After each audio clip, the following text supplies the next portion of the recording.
All right, welcome. My name is Matt Lambert. I am your host of the Continuous Improvement Coaching Lab.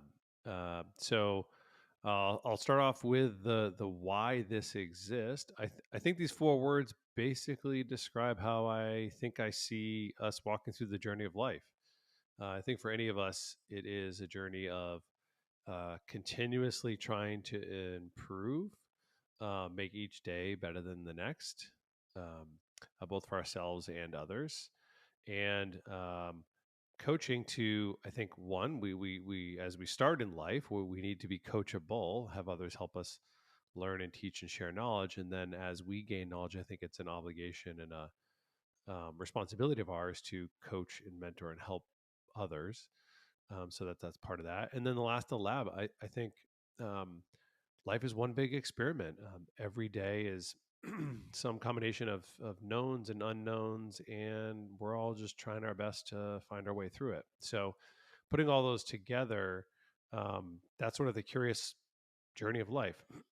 And in my professional work, I do more formal, what you call continuous improvement, which is under the umbrella of things like process improvement, operations transformation. I am a certified Lean Six Sigma black belt, and have my MBA and a certified change practitioner, change management practitioner. So all those things together, I've worked many years in kind of hardcore data analytics and modeling and problem solving. And putting all this together in my work, I try to help solve problems and understand what are some things we're trying to achieve, where are we today, what are some obstacles that get in the way, and what are some next tests and experiments we can do to learn more and move forward. And that's the crux of what I think we can apply at home in life. So in today's episode, we're going to do a home application. So we do a lot of home renovations, home improvement, but everything's a process.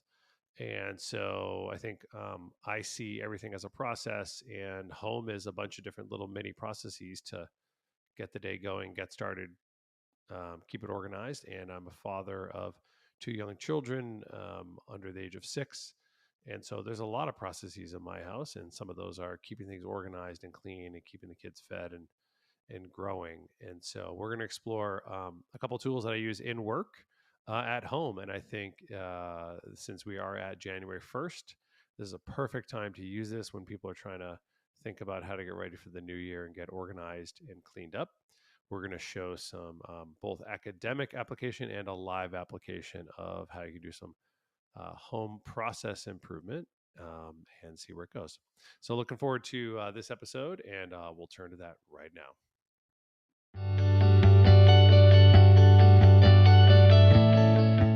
Let's see if this problem sounds familiar to you guys. We're at December 30th. This is even more relevant post-holiday, but if you're walking around your house these days saying, man, our house is disorganized, I feel like I'm always picking up after things, nothing has a place, I can never find certain things I want to find. If you have those kinds of problems, and this is both for parents, for kids, for anybody, there are some interesting tools that we often use in the workforce.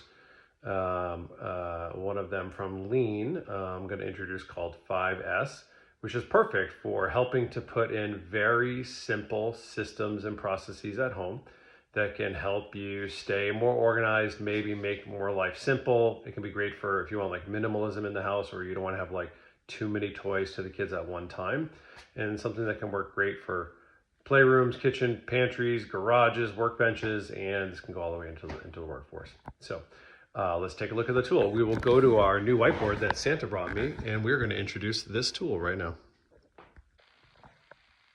Okay, so a great tool if you have the problem of, hey, I have a system where I just can't keep things in order, I can't find things.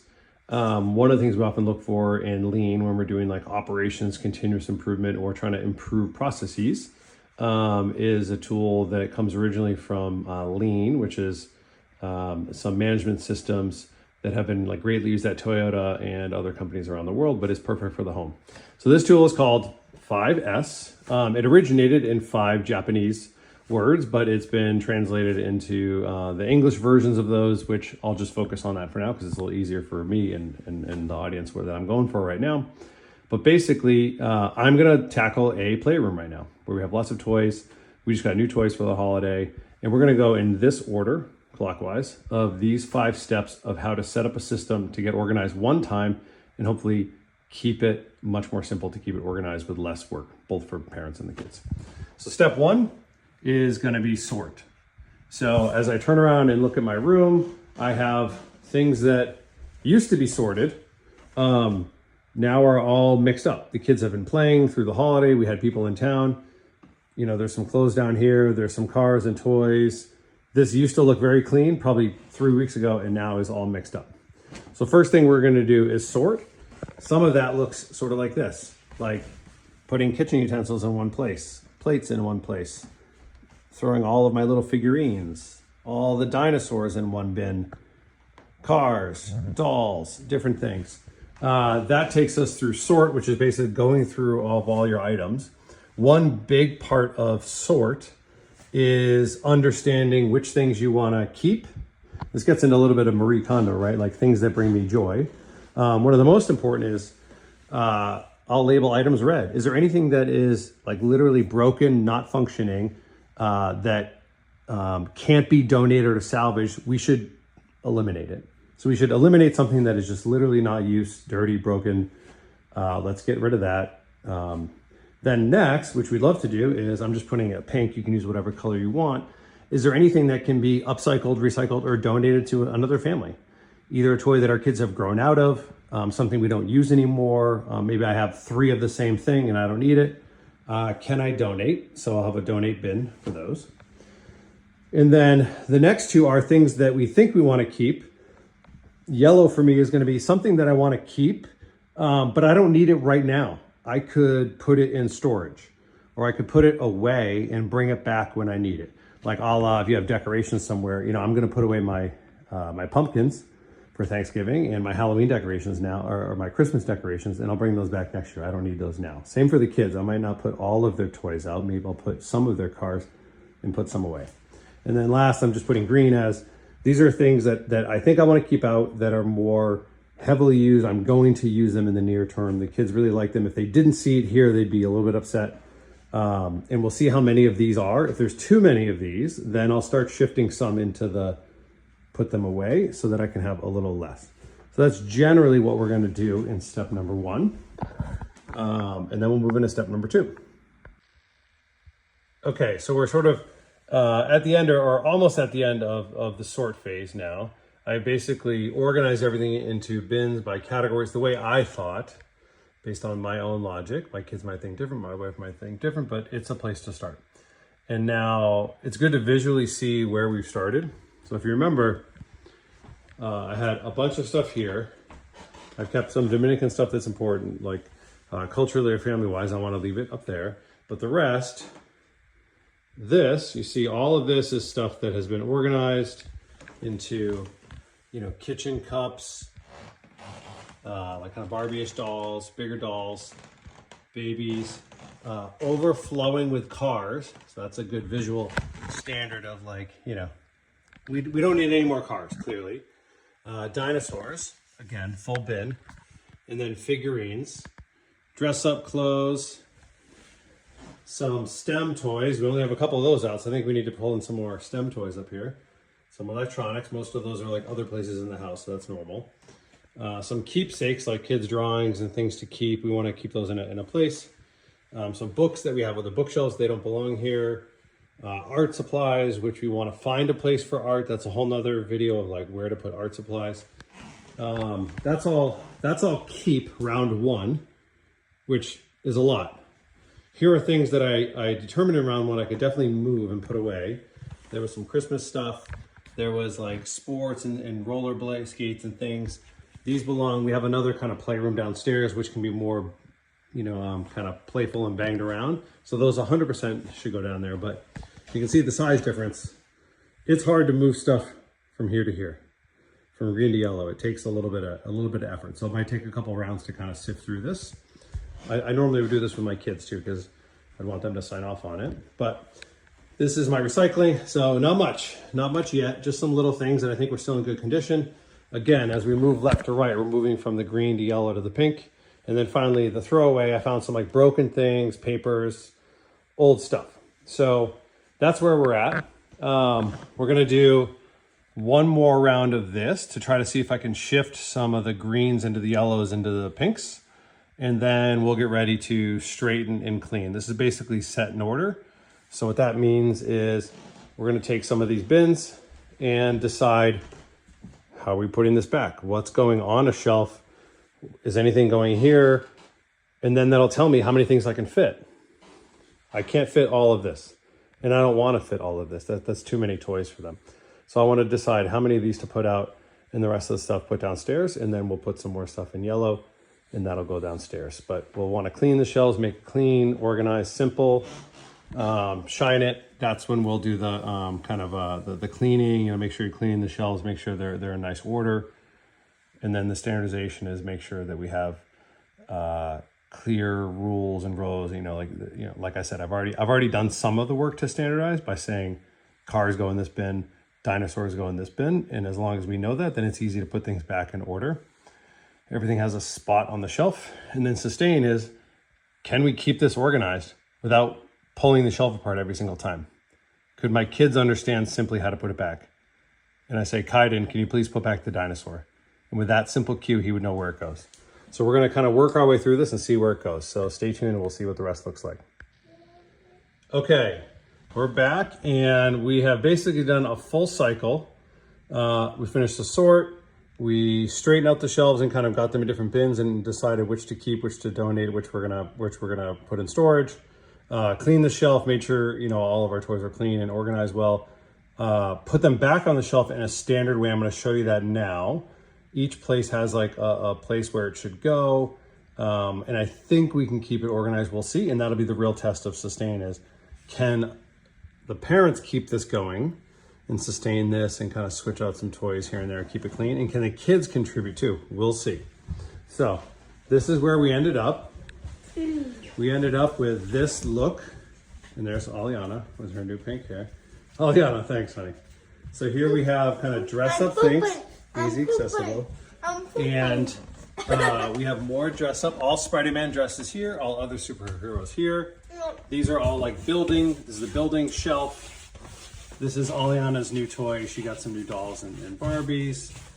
This and this are all art supplies that we use very frequently. So these are all there. And then here are like sticker books and kind of elementary books that we can play. So this is sort of like the education art. These are Kaiden's kind of top favorite. He's very into Spider-Man toys and things right now. I only kept a few of his monster trucks and all of his Hot Wheels are inside of this case, which is great. It's a good trick when you can get a case that can hold all your toys. And there's only 2 of each. And then just a little bit of dinosaurs. So that way he has a little bit to play with. And even better, here's all the toys we decided to put downstairs. So here's all the rest of the cars. We only kept a couple of each, and these ones we're either gonna put downstairs or these ones might end up being donated. We'll see, because a lot of those don't get used. These are like the second tier dinosaurs that we don't use very often. Again, I think a lot of these are probably gonna get donated. Then we have a bunch of little figurines. I think highly likely a bunch of these are gonna get donated because we don't really use them anymore. And then Aliana agreed, she preferred her dolls and Barbies and all the kitchenware to be in the basement where we have the kitchen downstairs and her dolls. So therefore we can get that done. So that's where we're at, the 5S. We'll see how clean we can keep this and we'll give it a shot. So there you go, 5S in action in the playroom.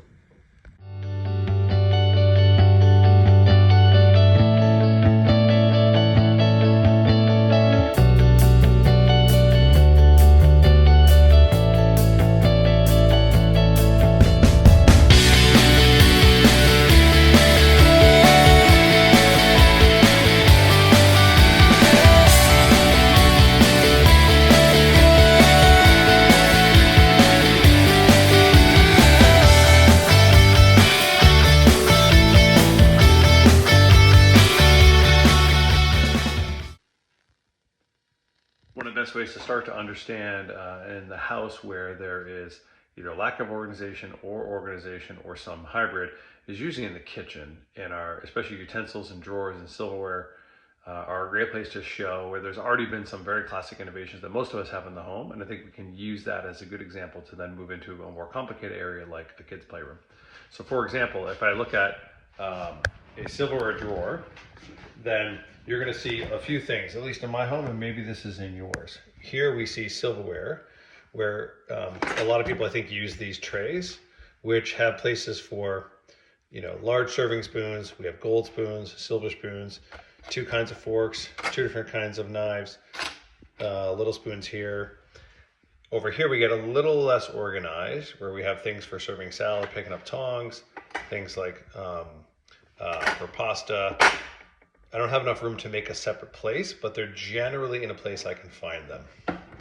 Another good example to show you is next to the stove. I think many of us, when we cook, we have utensils. So here, this is just an ordinary bin. This just tells me these are all the things I'm going to use to cook with. It tells me generally those are things I want, but they each don't have a place.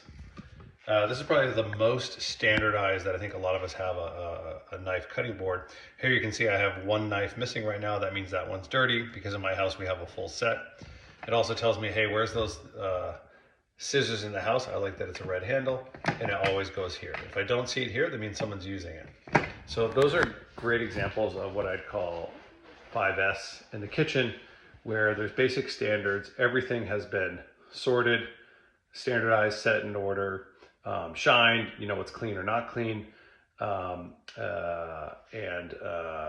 Then there's some standards around how to put it back when it's missing, like the knife, there's one missing right now. And then sustainable, I know where to put it. We have cleaners come into the house as well. The cleaners also understand our system, and they, within very little education or just natural, they know where everything goes.